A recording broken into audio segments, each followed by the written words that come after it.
ಪ್ರಜೆಗಳಾದ ನಾವು ಭಾರತದ ಪ್ರಜೆಗಳಾದ ನಾವು ಭಾರತವನ್ನು ಒಂದು ಸಾರ್ವಭೌಮ ಸಮಾಜವಾದಿ ಭಾರತವನ್ನು ಒಂದು ಜಾತ್ಯತೀತ ಪ್ರಜಾಸತ್ತಾತ್ಮಕ ಗಣರಾಜ್ಯವನ್ನಾಗಿ ರೂಪಿಸುವುದಕ್ಕಾಗಿ ಭಾರತೀಯರೆಲ್ಲರಿಗೂ ಸಾಮಾಜಿಕ ಆರ್ಥಿಕ ಮತ್ತು ರಾಜಕೀಯ ನ್ಯಾಯವನ್ನು ವಿಚಾರ ಅಭಿವ್ಯಕ್ತಿ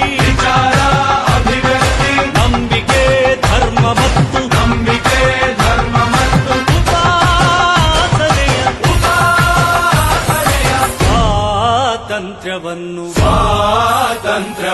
ಸ್ಥಾನಮಾನ ಮತ್ತು ಅವಕಾಶಗಳ ಸಮತೆ ದೊರೆಯುವಂತೆ ಮಾಡಲು ವ್ಯಕ್ತಿ ಗೌರವ ದೇಶದ ಏಕತೆ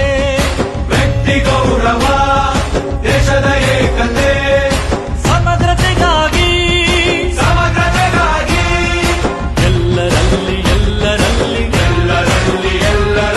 ಭ್ರಾತೃತ್ವ ಭಾವವನ್ನು ಮೂಡಿಸುವುದಕ್ಕಾಗಿ ದೃಢ ಸಂಕಲ್ಪ ಮಾಡಿ ನಮ್ಮ ಸಂವಿಧಾನ ಸಭೆಯಲ್ಲಿ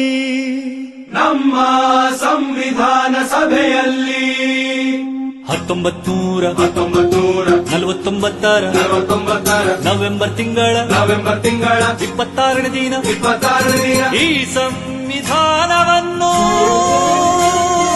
ಈ ಸಂವಿಧಾನವನ್ನು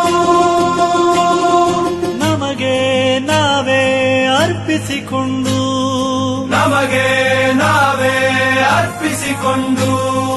ಅಂಗೀಕರಿಸಿ ಶಾಸನವಾಗಿ ವಿಧಿಸಿಕೊಂಡಿದ್ದೇವೆ.